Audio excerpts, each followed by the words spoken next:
విద్యుత్ short circuit వల్ల 3 dialysis యంత్రాలు ఫార్మసీ గదిలోని వైరింగ్ పూర్తిగా కాలిపోయాయి.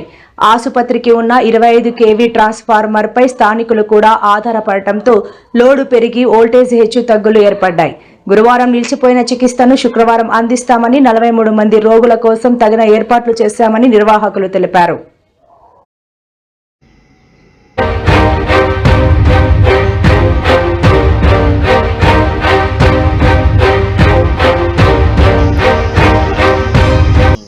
బ్రేక్ డౌన్ జరిగాయి.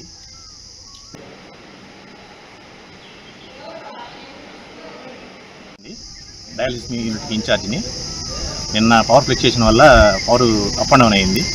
దానివల్ల 3 డయాలసిస్ మిషన్లు బ్రేక్ డౌన్ జరిగాయి. పేషెంట్లు ఇబ్బందిగా జరగకూడదని చెప్పి ఈరోజు డయాలసిస్ని సండేకి పోస్ట్పోన్ చేసాం.